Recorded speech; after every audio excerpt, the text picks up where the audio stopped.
तृतीय श्रव्य कणिका, दयानंद दिवाकर, लेखक आदित्य मुनि जी, वानप्रस्थ। हमने गत श्रव्य कणिका में बालक मूल शंकर का बचपन का एक किस्सा सुना जो उनके धाई से संबंधित था। आगे की चर्चा हम सुनाते हैं। मूल शंकर का विद्यारंभ संस्कार।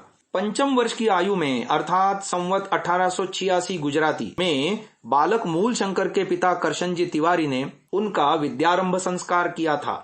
जब 5-5 वर्ष का लड़का लड़की हो तब देवनागरी अक्षरों का अभ्यास करावे, अन्य देशीय भाषाओं के अक्षरों का भी। उसके पश्चात उनसे अच्छी शिक्षा, विद्या, धर्म, परमेश्वर, माता पिता, आचार्य, विद्वान, अतिथि, राजा, प्रजा, कुटुंब, बंधु, भगिनी, भृत्य आदि से कैसे कैसे वर्तना, इन बातों के मंत्र, श्लोक, सूत्र, गद्य, पद्य भी अर्थ सहित कंठस्थ करावें, जिससे संतान किसी धूर्त के बहकावे में न आवे और जो धर्म विरुद्ध भ्रांति जाल में गिराने वाले व्यवहार हैं उनका भी उपदेश कर दें, जिससे भूत प्रेत आदि मिथ्या बातों का विश्वास न हो। ये स्वयं महर्षि दयानंद जी का लेख है, सत्यार्थ प्रकाश द्वितीय समोल्लास का। तो जब पंचम वर्ष की आयु में उनके पिताजी ने उनका विद्यारंभ संस्कार किया था, इसके लिए उसके पिताजी ने उसे कृष्ण वर्ण के प्रस्तर पर चा खड़ी में स्वर और व्यंजन वर्ण लिखाए थे। इस उपलक्ष्य में पूजा पाठ और ब्राह्मण भोजन भी हुआ था। इस समय बालक मूल शंकर के पिता और अन्य अभिभावक जन उसे कुल परंपरागत धर्माचरण के साथ ही साथ धर्मशास्त्र पाठ और भिन्न भिन्न स्तवन, श्लोक और रामायण, महाभारत, पुराण आदि की कहानियां भी स्मरण कराने लगे थे। साथ ही साथ वह वेद मंत्र भी कंठस्थ करने लगा था। बालक मूल शंकर के साथ ही साथ ऐसी ही शिक्षा उसके अपर भ्राताओं अर्थात चाचा ताऊ के पुत्रों को भी दी जा रही थी, परंतु अपर बहनों को ऐसी शिक्षा देने का उस समय चलन ही नहीं था। माताजी के पास ये सब भाई बहन मिलकर रामायण और महाभारत की कहानियां सुना करते थे, जो कहा करती थीं कि लड़कियों के लिए लिखना पाप है और पढ़ना पुण्य है।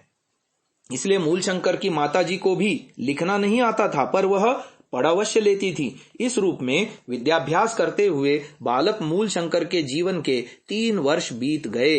जब वह सितंबर 1833 ईस्वी में 8 वर्ष का हो गया था, इस समय तक मूल शंकर के एक छोटे भाई वल्लभ जी का भी गुजराती संवत 1889 में कभी जन्म हो चुका था।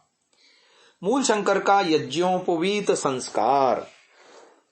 अष्टम वर्ष की आयु में अर्थात संवत 1889 गुजराती में बालक मूल शंकर के यज्ञोपवीत संस्कार का प्रबंध हुआ था।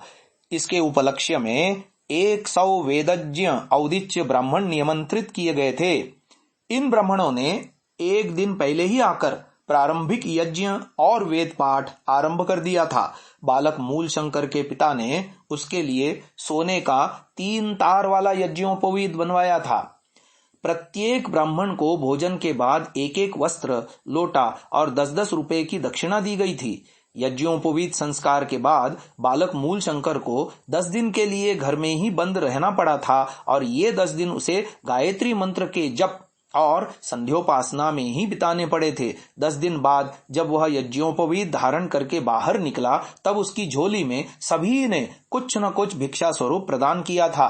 भिक्षादाताओं में बड़ौदा और पुणे के 2 राजकर्मचारी भी ब्रह्मचारी के पिता करशनजी तिवारी के बंधुओं के रूप में इस कार्यक्रम में उपस्थित हुए थे। इन दोनों ने और ब्रह्मचारी के पिताजी ने भी उसकी झोली में कई एक मोहरें डाली थीं और उनकी माताजी ने फल तथा कच्चे चावल डाले थे। इसके बाद बालक मूल शंकर दिन में 3 बार संध्योपासना और गायत्री मंत्र का जाप करने लगा था। यज्ञोपवीत के विषय में ऋषिवर दयानंद का लेख मिलता है संस्कार विधि उपनयन संस्कार प्रकरण में कि जिस दिन जन्म हुआ हो अथवा जिस दिन गर्भ रहा हो, उससे 8वें वर्ष में बालक ब्राह्मण के, जन्म व गर्भ के 11वें वर्ष में क्षत्रिय के और जन्म व गर्भ के 12वें वर्ष में वैश्य के बालक का यज्ञोपवीत करें। अब जो सोने के 3 तार वाले यज्ञोपवीत का विधान अथर्ववेद 5:28-1 में इस प्रकार किया है। नव प्राणान्नवभिः सम्मिमीते दीर्घायुत्वाय शतशारदाय हरिते 3 रजते 3 त्रीणि तपसा विष्ठितानि। प्राचीन काल में धातुओं के तारों से बने हुए यज्ञोपवीत को भी पहनने की परिपाटी थी। सोने के 3, चांदी के 3 और लोहे के 3 तारों से युक्त यज्ञोपवीत 100 वर्ष की दीर्घायु के लिए होता है। ये पंडित श्रीपाद दामोदर सातोलेकर कृत दीर्घायु कैसे प्राप्त हो नामक पुस्तिका की भूमिका में लिखा हुआ लेख हमें मिलता है। बालक मूल शंकर के पिता ने स्वयं ही उसे यजुर्वेद की संहिता का आरंभ करा के उसमें से प्रथम रुद्राध्याय पढ़ा दिया था। उसके कुल में चूंकि शैव मत था, इसलिए उसके पिताजी उसे उसकी भी शिक्षा दिया करते थे और कहते थे कि तू पार्थिव पूजन अर्थात मिट्टी का लिंग बनाकर पूजा किया कर। पर माता मना करती थी कि वह प्रातःकाल ही भोजन कर लेता है, इसलिए इससे यह पूजा नहीं हो सकेगी। परंतु पिताजी के हठ के कारण वह उसे करनी आरंभ कर दी थी। पिताजी ने उसे इस शिव पूजा की नियम विधि अवस्था की भी शिक्षा दी थी। शिव पूजा के लिए भिन्न भिन्न उपासना, व्रत धारण और उपवास आदि की जानकारी भी उसे दे दी गई थी। इस प्रकार वह 10 वर्ष की अवस्था में ही शिव पूजन करने लगा था। पिता करशन जी तिवारी अपने इस बालक मूल शंकर को कुछ कुछ व्याकरण का विषय और वेदों का पाठ मात्र भी कराया करते थे। इस प्रकार 14वें वर्ष की अवस्था के आरंभ तक अर्थात गुजराती संवत 1894 के अंत तक यजुर्वेद संहिता संपूर्ण और शेष अन्य तीनों वेदों के चयनित अंशों का भी पाठ पूरा हो गया था। शब्द रूपावली आदि छोटे छोटे व्याकरण के ग्रंथ भी पूरे हो गए थे। पिताजी जहां जहां शिव पुराण आदि की कथा होती थी वहां वहां वे बालक मूल शंकर को भी अपने साथ ले जाकर उसे सुनवाया करते थे। इस समय तक मूल शंकर की एक और छोटी बहन प्रेम बा का जन्म गुजराती संवत 1894 में कभी हो चुका था।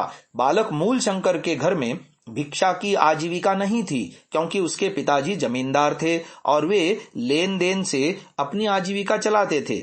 महर्षि दयानंद जी सरस्वती का जीवन चरित्र भाग 1 पृष्ठ संख्या 41 पर यह लेख मिलता है कि करशन जी के परिवार में सांसारिक दृष्टि से किसी प्रकार की कमी व क्लेश नहीं था, क्योंकि वह स्वयं धनशाली व्यक्ति थे। उनका लेन देन का कारोबार था, परंतु यह कारोबार परिमित धनराशि पर निर्भर न था। पोपट रावल के घर में करशन जी के लेन देन का बही खाता विद्यमान है। उनके देखने से विदित हुआ कि वह एक समय में कई हजार रुपया दूसरों को ऋण दे सकते थे। आगे उनके जीवन की बहुत प्रसिद्ध घटना आ रही है, मूल शंकर का शिवरात्रि व्रत।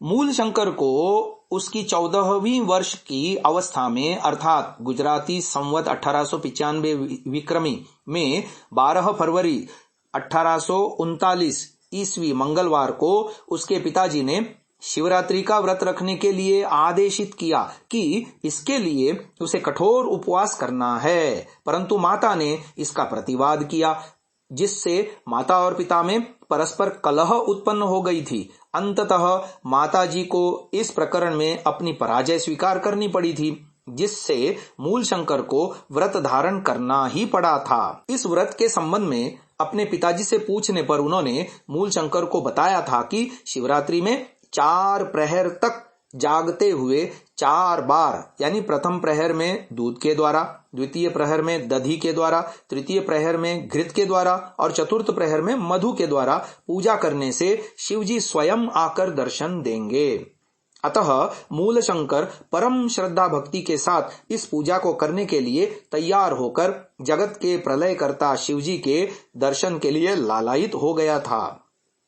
मूल शंकर के पिताजी एक जन्मजात कट्टर शैव ब्राह्मण थे और माताजी जन्मजात एक कट्टर विष्णु भक्त ब्राह्मणी थी। गुजरात प्रांत के महाराष्ट्र के शासनाधीन होने से वहां महाराष्ट्र प्रांत के सर्वप्रधान धर्म शैव मत का व्यापक प्रचार प्रसार था। विठल रामदेव जी ने सारे गुजरात प्रांत में ही सैकड़ों शिव मंदिरों की स्थापना की थी। मूल शंकर के पिताजी ने भी डेमी नदी के किनारे एक ऐसा ही बड़ा शिव मंदिर बनवाया था। आगे की चर्चा हम आने वाले श्रव्य कणिकाओं में करेंगे। इसे यहीं विराम देते हैं। ओम। इस वीडियो को पूरा देखने के लिए आप सभी महानुभावों का हार्दिक धन्यवाद करते हुए विनम्र निवेदन है, आज ही गूगल प्ले स्टोर से एंड्रॉयड के लिए सांतसा नामक ऐप को आप डाउनलोड करें। इस ऐप में आपको महर्षि दयानंद, आर्य समाज, देशभक्ति, चरित्र निर्माण, संस्कृत आदि से संबंधित सैकड़ों घंटों का ऑडियो श्रवण करने को मिलेगा। इसके अलावा विभिन्न विषयों पर आलेख, सुविचार, प्रदर्शनी एवं बहुत सारे पीडीएफ पुस्तकें भी इस ऐप के माध्यम से आप सुन सकते हैं, देख सकते हैं, लाभ उठा सकते हैं, अन्यों के साथ साझा भी कर सकते हैं। धन्यवाद।